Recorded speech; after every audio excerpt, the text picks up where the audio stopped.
ఒకవేళ ఇంకా ఈ ఉపవాస కూటాలలో ఒకరు ఎద్దులాగా ఒకరు గాడిదలాగా ఒకరితో ఒకరు ఏకీభించకుండగా ఒకరినొకరు క్షమించుకోకుండగా ఒకరినొకరు అంగీకరించకుండగా ఒకరిని ఒకరు ప్రేమించకుండగా ఒకరిని ఒకరు గణపరచుకోకుండా లేకపోతే ఒకరితో సమాధానంగా ఉన్నారనుకోనండి, ఇక మినిస్ట్రీ అంతే. ఇక ఎప్పటికీ ఇది ఎప్పుడు బాగుపడేది కాదు.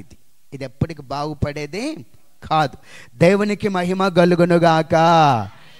ఇంతకీ విషయం ఎందుకు వచ్చింది ఇప్పుడు? ఈ ఉపవాస కూటాల్లో నేనన్నా సరి చేయబడాలి, మీరన్నా సరి చేయబడాలి, ఎవరొకరు సరి చేయబడాలి. ఇద్దరు సరి చేయబడితే ఇంకా బాగుంటుంది.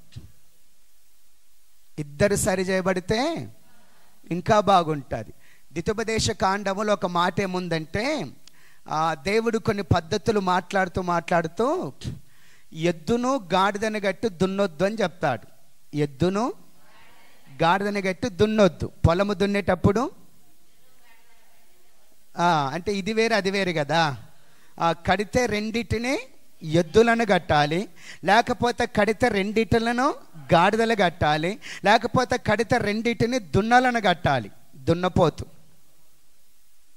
ఏంటండి కట్టాలి. అట్లయితే దున్నడానికి పని చేయడానికి అవకాశం ఉంది. ఏంటి చెప్పండి? సిసిఎస్ బేతేల్ సంఘస్థులు ఒకరు ఎద్దులాగా ఒకరు గాడిదలాగా ఉన్నారనుకో, ఇది ఎప్పటికీ సరి చేయబడదు, ఇది ఎప్పటికీ పని జరగదు.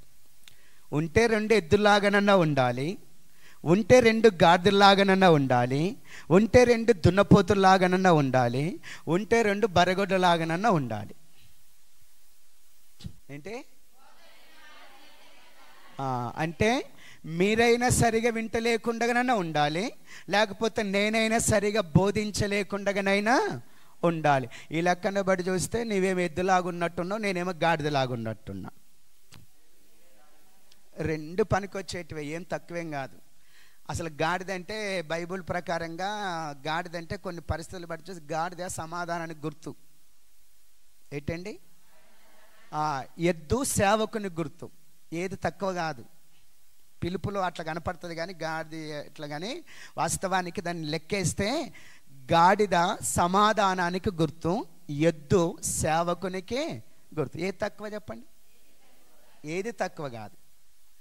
కొన్నిసార్లు చూస్తే అట్లా అనిపిస్తుంది. ఏంటి చెప్పి చూస్తే అట్లా అనిపిస్తుంది. అందుకే వాక్యాన్ని వినాలి మీరు. వాక్యం మతిలో ఉంటే అన్ని సంగతులు చక్కగా అర్థమైపోతాయి. ఏంటండి? ఇప్పుడు గాడిద ఏంటికి గుర్తు అని చెప్పిన నేను? సమాధానమునకు గుర్తు. ఒకవేళ మీకు అర్థం కావడానికి బైబిల్లో కొన్ని సందర్భాలు చెప్తా, రెఫరెన్స్లు వద్దు కానీ నా వైపు చూడండి. కొన్ని సందర్భాలు చెప్తా. బైబిల్లో అంటే పూర్వకాలంలో ప్రవక్తలు ప్రయాణం చేసేవారు, యాజకులు ప్రయాణం చేసేవారు, లేక సేవకులు ప్రయాణం చేసేవారు, లేకపోతే రాయబారులు ప్రయాణం చేసేవారు. ఎట్లా ప్రయాణం చేసేవారంటే గాడిద మీద ప్రయాణం చేసేవారు. ఎట్లా? రాజులు యుద్ధానికి వెళ్ళేవాళ్ళు. ఎట్లా వెళ్ళేవాళ్ళు అంటే గుర్రం మీద వెళ్ళేవాళ్ళు. ఏంటండి? ఇప్పుడు చెప్పండి, యుద్ధానికి వెళ్ళేది ఏది? సమాధానానికి వెళ్ళేది ఏంది? గాడిద సమాధానానికి గుర్తు. ఏంటో ఎవరైనా కొంచెం కోప తాపం ఏదంటే గాడిద లెక్క గాడిద ఎట్లా ఫీల్ అవుతాం కదా. మాట్లాడండి.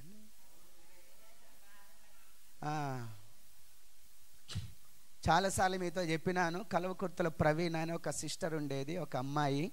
ఇప్పుడు పెద్ద పాస్టర్ అమ్మాయి అయింది అమ్మ.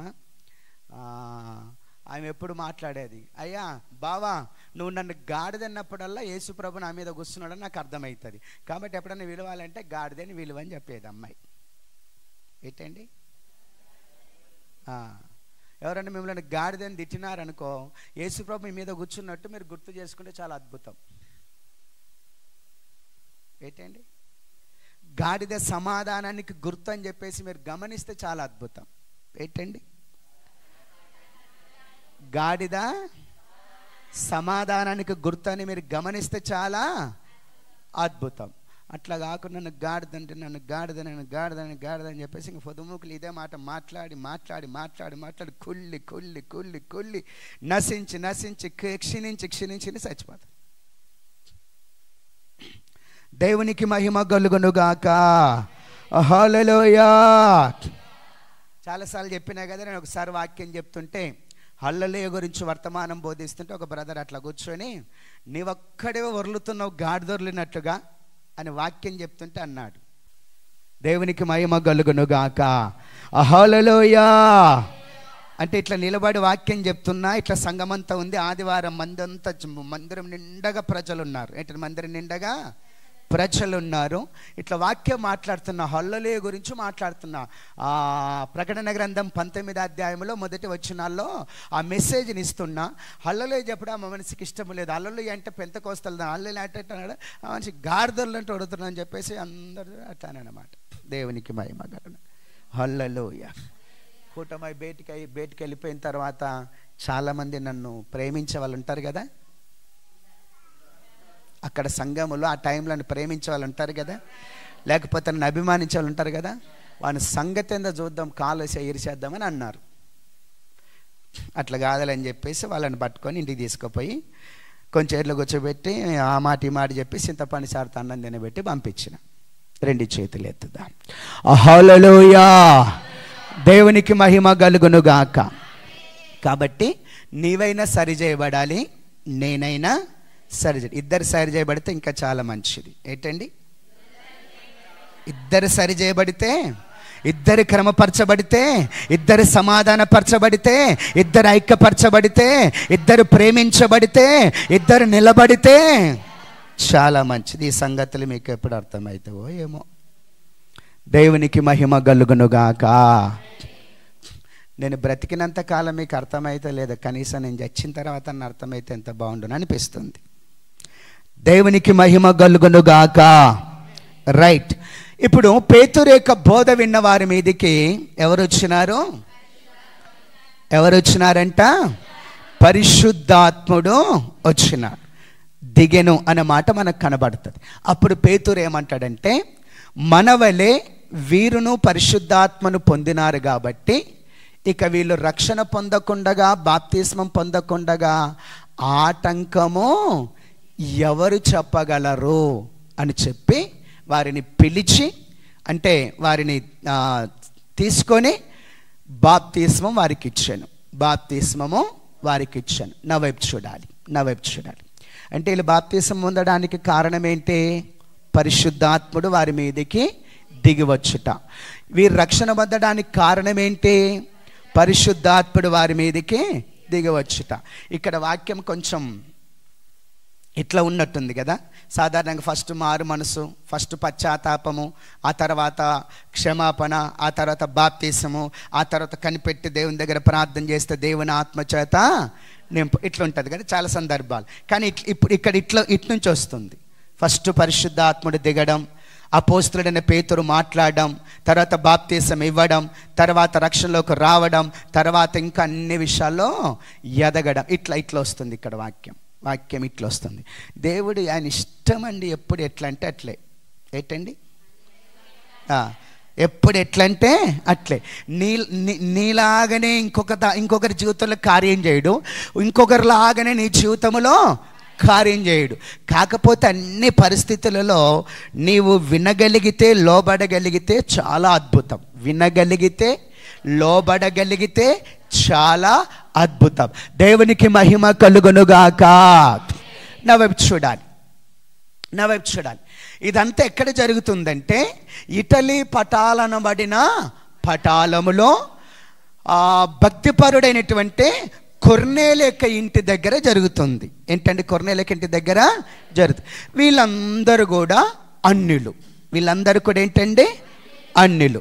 ఈ సంగతి ఇట్లా జరిగిన సంగతి అంతా కూడా యెరూషలేములో ఉన్నటువంటి సంఘానికి, యెరూషలేములో ఉన్నటువంటి అపోస్తులకు, యెరూషలేములో ఉన్నటువంటి పెద్దలందరికీ ఈ సంగతి తెలిసిన తర్వాత పేతురు ఇదంతా ముగించుకొని వెళ్ళిపోతే ఆ యెరూషలేములో ఉన్న అపోస్తులు, పెద్దలు, లేక ఆ సేవకులు, వాళ్ళందరూ కూడా ఏమిటంటే, కాదయ్యా నువ్వు అన్యుల దగ్గరికి ఎట్లా పోతివి? అన్యులతో ఎట్లా కలుసుకుంటేవి? అన్యులతో ఎట్లా భోజనం చేస్తేవి? అసలు అన్యులకు మనకేమన్నా సహవాసమా? అన్యులకు మనకేమన్నా సంబంధమా? మనమేమో యూదులము, వాళ్ళేమో అన్యులు. మనము వాళ్ళనే అంటరాని వారిలాగా చూడాలి కదా. నీవు ఎట్లా పోతివయ్యా అని పేతురుతో వాళ్ళు ఇక వాదిస్తూ ఉన్నారు. పేతురుతో వాళ్ళు వాదిస్తున్నారు. అంటే అంటరానితనము బైబిల్లో కూడా ఉందన్నమాట. ఏంటి? యూదులు అన్యులని అంటరాని వారిగా చూస్తారు. యూదులు అన్యులను తక్కువ జాతి వారిగా చూస్తారు. యూదులు, ఇశ్రాయేలు ప్రజలు అన్యులందరినీ కూడా కుక్కతో సమానముగా చూస్తారు. ఇప్పుడు పేతురుతో ఇదంతా వాదిస్తున్నారు. మీకు ఈ వాక్యం అంతా అర్థం కావాలంటే 11వ అధ్యాయం మొత్తం చదవాలి. ఇప్పుడు చదవద్దు కానీ 11వ అధ్యాయం మొత్తము చదవాలి. దేవునికి మహిమ కలుగునుగాక. హల్లెలూయా. అందుకే కదా యేసుప్రభు ఒకరోజు సమరయ ఆ ప్రాంతానికి వెళ్ళినప్పుడు, సుకార్ అనేటువంటి ఆ ఊరికి వెళ్ళినప్పుడు ఒక బావి దగ్గర కూర్చుంటే ఒక స్త్రీ వస్తుంది కదా, నీళ్ళు తోడుకునికి వస్తే మాట్లాడతాడు కదా. అప్పుడు ఆమె ఏమంటుందంటే, అయ్యా మేమేమో సమరయులం, మీరేమో యూదులు, మీకు మాకు సాంగత్యము లేదు అంటారనమాట. ఏంటండి? ఎవరో కానీ పాట, మేమేమో యూదులము, ఏదో పాట అది, మేమేమో సమరయులము నీవేమో, ఏదో పాట ఉంది ఒకటి, యాకోబు బావి కాడ, దాంట్లో ఏదో వచనం ఉన్నట్టుంది.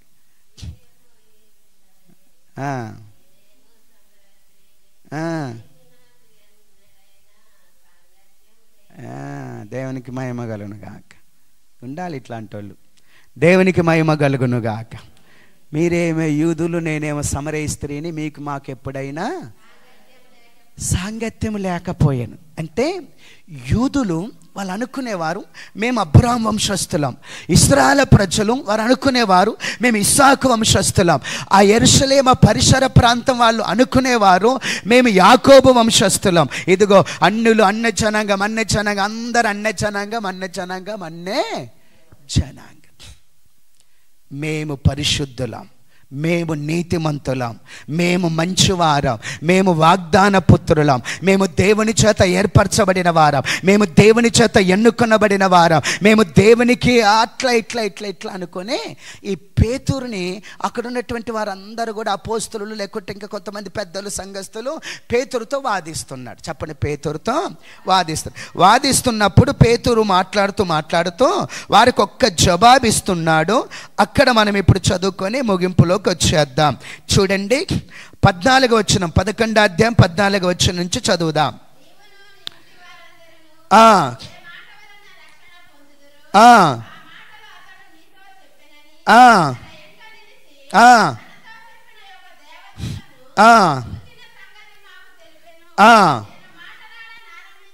పదిహేనవ వచనం జాగ్రత్తగా, నేను మాట్లాడనారంభించినప్పుడు పరిశుద్ధాత్మ మొదట మన మీదికి దిగిన ప్రకారము వారి మీదికినే దిగను. ఒకసారి పేతురు చెప్తున్న జవాబు వినండి. నేను మాట్లాడనారంభించినప్పుడు పరిశుద్ధాత్మ మొదట మన మీదికి దిగిన ప్రకారం వారి మీదికి దిగెను. నా వైపు చూడండి. నేను మాట్లాడనారంభించినప్పుడు పరిశుద్ధాత్ముడు మొదట మన మీదికి దిగిన ప్రకారం. ఇప్పుడు వీళ్ళందరూ మేడగది మీద ఉన్నారు కదండి, అపోస్తులు కొంతమంది మొత్తం 120 మంది మేడగదిలో 10 దినాలు ఉన్నారు కదా. అప్పుడు 2వ అధ్యాయంలో పరిశుద్ధాత్ముడు వారి మీదికి దిగి వచ్చినాడు కదా. అదే రీతిలో పేతురు అంటాడు కదా, అదే రీతిలో వారి మీదికి దిగెను. ఏంటండి? అంటే యూదుల మీదకి పరిశుద్ధాత్ముడు ఎలాగ దిగినాడో, ఇశ్రాయేలు మీదకి పరిశుద్ధాత్ముడు ఎలాగ దిగినాడో, అబ్రాహాం వంశస్థుల మీదకి పరిశుద్ధాత్ముడు ఎలాగో దిగినాడో, అదే ప్రకారము అన్యుల మీదకి కూడా పరిశుద్ధాత్ముడు దిగెను. అది నేను కన్నులార చూస్తే నాకు ఒక సంగతి అర్థమైంది అంటాడు. చూడండి 16వ వచనం నేను చదువుతున్నాను. అప్పుడు యోహాను నీళ్లతో బాప్తీసం ఇచ్చెను గాని మీరు పరిశుద్ధాత్మలో బాప్తీసం పొందుదురని ప్రభువు చెప్పిన మాట నేను జ్ఞాపకము చేసుకొంటిని. కాబట్టి మన ప్రభు అయిన యేసుక్రీస్తునందు విశ్వాసం ఉంచిన మనకు అనుగ్రహించినట్టు దేవుడు వారికి కూడా సమాన వరం అనుగ్రహించి ఉండగా దేవుణ్ణి అడ్డగించుటకు నేను ఏ పాటి వాడను. అంటే ఎప్పుడైతే పరిశుద్ధాత్ముడు వారి మీదకి దిగినాడో, ఎవరి మీదకి? అన్యుల మీదకి. ఎవరి మీదకి? అన్యజనం మీదకి. అన్యజనం మీదకి ఎప్పుడైతే పరిశుద్ధాత్ముడు దిగిండో వెంటనే పేతురుకు ఒక సంగతి జ్ఞాపకం వచ్చిందంట. పేతురుకు ఒక సంగతి జ్ఞాపకం వచ్చింది. ఏదైనా ఒక సందర్భం చూసినప్పుడు ఇట్లా వాక్యం గుర్తుకు రావాలా, వాక్య జ్ఞాపకం రావాలా. ఎట్టండి మాట్లాడండి. మీ జీవితానికి ఏదైనా ఒక కష్టం ఎదురైనప్పుడు గిట్ట వాక్యం గుర్తుకు రావాలా. మిమ్మల్ని ఎవరన్నా ఒక మాట తిట్టినప్పుడు గిట్ట వాక్యం గుర్తుకు రావాలా. మీకు ఏదైనా కొంచెం నష్టం కలిగినప్పుడు గిట్ట వాక్యం గుర్తుకు రావాలా. మీ పరిస్థితులకు ఏదన్నా ఆటంకం వచ్చినప్పుడు గిట్ట వాక్యం గుర్తుకు రావాలా. మీకు ఏదైనా ఇబ్బందికరమైన పరిస్థితి ఎదురైనప్పుడు గిట్లాగా వాక్యము గుర్తుకు రావాలా. ఏంటండి అసలు పేతురుకి నవ్వు చూడండి. అసలు పేతురుకి ఆ కొర్నేలు వాళ్ళ ఇంటి దగ్గరికి వెళ్ళడానికి ఇష్టం లేదు. పేతురుకి వీళ్ళు ఏమంటున్నారంటే పేతురుని పట్టుకొని అన్యజనుల దగ్గరికి ఎట్లా వెళ్తేవి, వాళ్ళ ఇంట్లో భోజనం ఎట్టు చేస్తేవి, వాళ్ళతో సావాసం చేస్తే వీళ్ళు పోట్లాడుతున్నారు ఇక్కడికి జరిగిపోయిన తర్వాత. కానీ వాస్తవానికి ఏంటంటే పేతురికి అన్యజనుల దగ్గరికి వెళ్ళడానికి ఇష్టము లేదు. పేతురికి కొర్నేలు ఇంటి దగ్గరికి వెళ్ళడానికే ఇష్టము లేదు. పేతురికి ఆ ప్రాంతంలో భోజనం చేయడానికే ఇష్టము లేదు. పేతురికి ఆ ప్రాంత ప్రజలను కలుసుకోవడానికి ఇష్టము లేదు.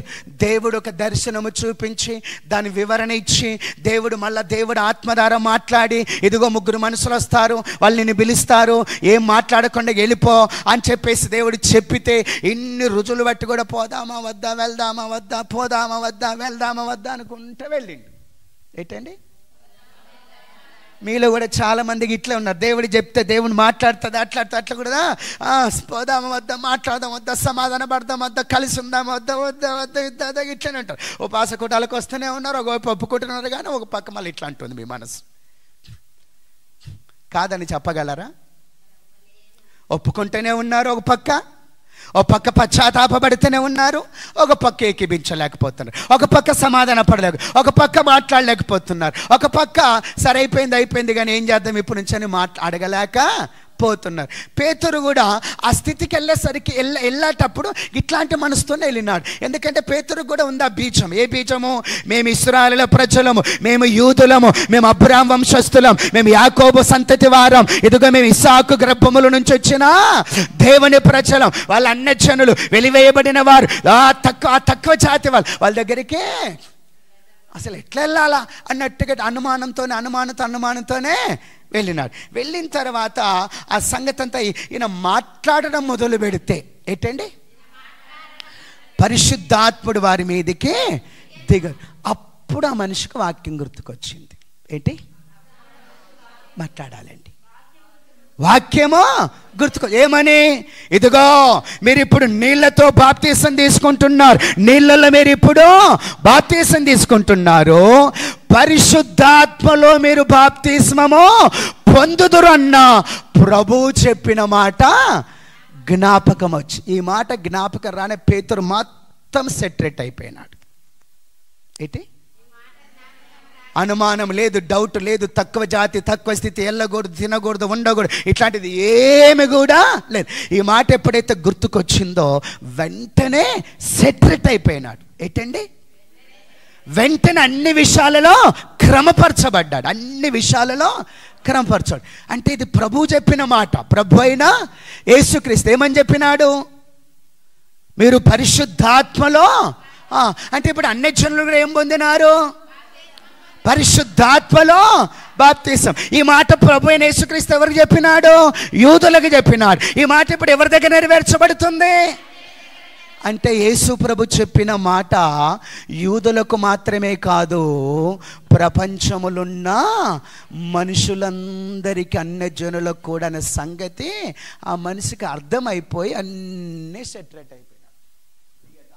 యథార్థంగా వాళ్ళతో సహవాసం, యథార్థంగా వాళ్ళతో భోజనం, యథార్థంగా వాళ్ళతో ముచ్చట్లు, యథార్థంగా వాళ్ళతో సంభాషణ, యథార్థంగా వాళ్ళతో సమయం గడపడం అన్నీ కూడా సెట్. నీ జీవితంలో ఇలాగ ఏదైనా సందర్భం వస్తే వాక్యం గుర్తుకు రావాలి. ఇప్పుడు దాకా డిస్టర్బెన్స్లో ఉన్నాడా? అనుమానంతో ఉన్నాడా? వెళ్దాం వద్దని 2 తలంపులతో ఉన్నాడా? చేద్దామా వద్దని చెప్పేసి 2 తలంపులతో ఉన్నాడా? అక్కడ జరిగితే అక్కడ వెళ్తే ఏమవుతుంది, వెళ్ళకపోతే ఏమవుతుంది కన్ఫ్యూజ్లో ఉన్నాడా? ఇదిగో మేము యూదులమే కదా, ఇట్లా కదా మా ఆచారాలు మా పద్ధతులు, వాళ్ళేమో అన్నులు కదా ఇట్లా కదా అనే స్థితిగతుల్లో ఉన్నాడా? వాక్యం గుర్తుకు రాగానే ఏమైపోయింది? నీ జీవితంలో చాలా విషయాలు నువ్వు ఎందుకు సెటరేట్ అవ్వట్లేదంటే పేతురుకు వాక్యం గుర్తుకు వచ్చినట్టు వాక్యం గుర్తుకు రావట్లే. ఏంటి? నీకు వాక్యము గుర్తుకు రావలే. దేవునికి మహిమ కలుగునుగాక. హల్లెలూయా. అందుకే ఎప్పుడు కన్ఫ్యూజ్ అయిపోతున్నావు, ఎప్పుడు డిస్టర్బెన్స్ అయిపోతున్నావు, ఎప్పుడు 2 తలంపుల మధ్య నిరకబడుతున్నావు, ఎప్పుడు 2 రకాల ఆలోచన మధ్య నిరకబడుతున్నావు, ఎప్పుడు ఇట్లా చేద్దాం అడిదంతా సతమతం అయిపోతున్నావు, ఎప్పుడు కూడా ఏదో ఒక సందులో ఇరుక్కుపోయినట్టు ఉన్నావు. ఏంటండి? ఏదో ఒక సందులో ఇరుక్కుపోయావు. ఇక్కడ పోలేవు, అక్కడ పోలేవు, ఇక్కడ పోలేవు, అక్కడ పోలేవు. దేవునికి మహిమ కలుగునుగాక. హల్లెలూయా, హల్లెలూయా. అప్పుడు పేతురుకి ఏమని అర్థమైందంటే, మేడగదిలో మేము పొందినటువంటి పరిశుద్ధాత్ముడు, మా మీదికి దిగి వచ్చినటువంటి పరిశుద్ధాత్ముడు, మాకు అనుగ్రహించబడినటువంటి వరము ఇప్పుడు అన్యజనులైన వీరి మీద కూడా వచ్చింది. అంటే యూదులమైన మాకు అన్యులైన వీరికి సమానమైన వరం. ఏంటి? పరిశుద్ధాత్ముడు ఒక మనిషి మీదకి దిగి వస్తే వాళ్ళని యూదులతో సమానంగా చేస్తాడు. అర్థం కాలేనట్టుంది. అర్థమైందా? పరిశుద్ధాత్ముడు అన్యుల మీదకి దిగి వస్తే, పరిశుద్ధాత్ముడు పాపుల మీదకి దిగి వస్తే, పరిశుద్ధాత్ముడు చెడిపోయిన వారి మీదకి దిగి వస్తే, పరిశుద్ధాత్ముడు నశించిన వారి మీదకి దిగి వస్తే వాళ్ళని తీసుకెళ్ళి ఏం చేస్తాడు? యూదులతో సమానము చేస్తాడు, ఇశ్రాయేలులతో సమానము చేస్తాడు. నా వైపు చూడండి.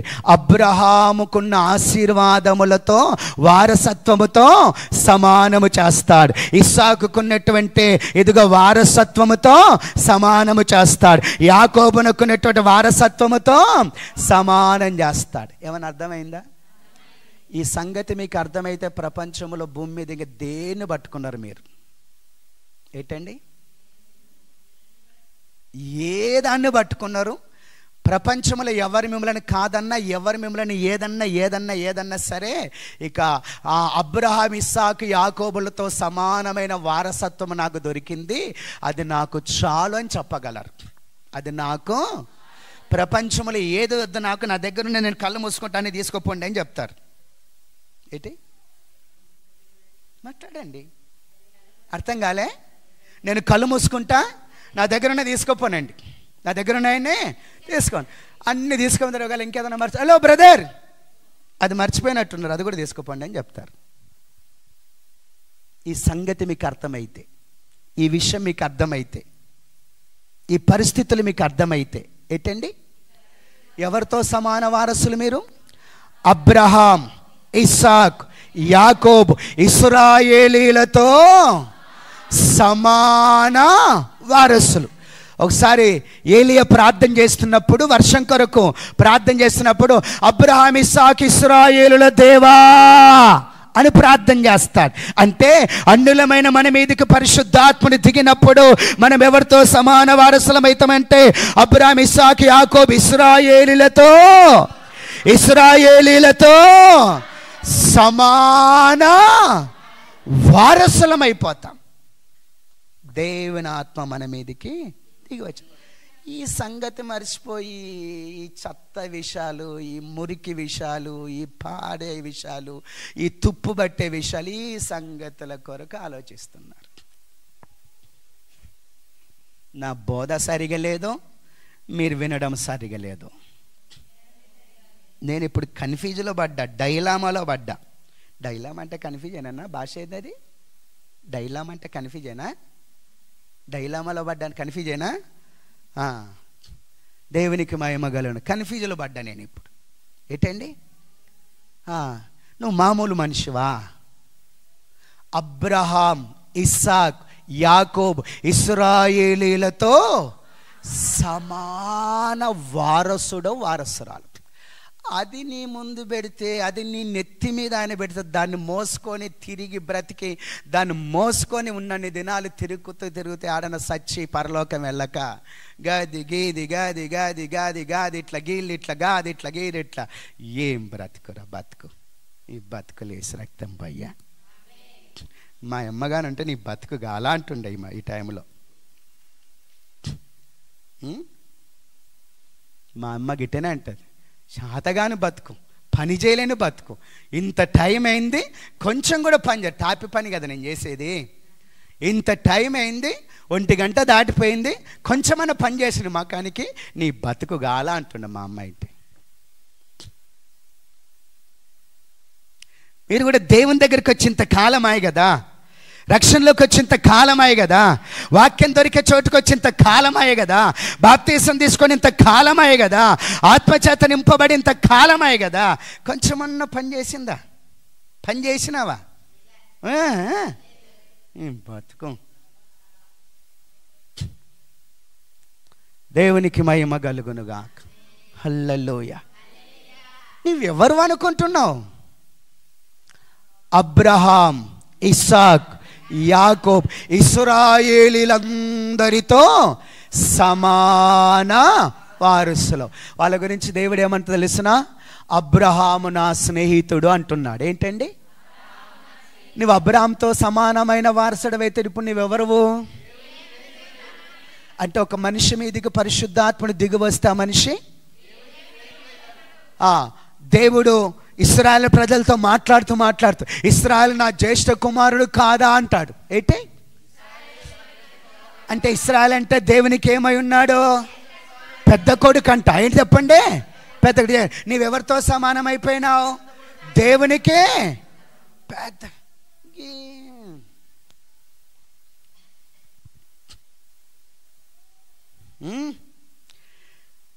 ఎఫ్రాయిము నా పెద్ద కొడుకు కాదా అంటాడు. ఎఫ్రాయిము నా ముద్దు బిడ్డ కాదా అంటాడు. ఏంటండి? కాదా అంటాడు. ఇశ్రాయేలు నా స్వాస్థ్యము కాదా? ఏంటండి? ఇంకెన్ని చెప్పాలబ్బా మీకు? దేవుని ఆత్మచేత నింపబడిన వాడు, దేవుని ఆత్మ ఒక మనిషి మీదకి దిగి వస్తే వాని స్థాయి అది. ఏంటండి? వాని స్థాయే అది. ఆ స్థాయిలో ఉన్నోడు. ఏంటండి? ఆ స్థాయిలో ఉన్నోడు. మాట్లాడండి. ఒక కలెక్టర్ స్థాయిలో ఉన్నోడు కారులో పోతుంటాడు కదా, పోతుంటే అవతల ఇవతల కొన్ని కుక్కలో గవో గివో అరుస్తూ ఉంటే కొంచెం అత్తనో గత్తనో గాలికి గిలికి అడ్డం ఏదైనా వస్తే కానీ కారులో నుండి గివని చూసుకుంటే ఇనుకుంటా ఆగుతాడు, పోతాడు. మాట్లాడండి.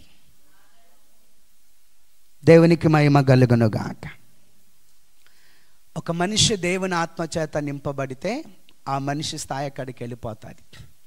మీలో ఒకవేళ ఇప్పుడు దాకా దేవుని ఆత్మచేత నింపబడిన వారుంటే మీ స్థాయి అది. దానిని మీరు ఇప్పుడు ఏం చేశారంటే దిగజార్చినారు.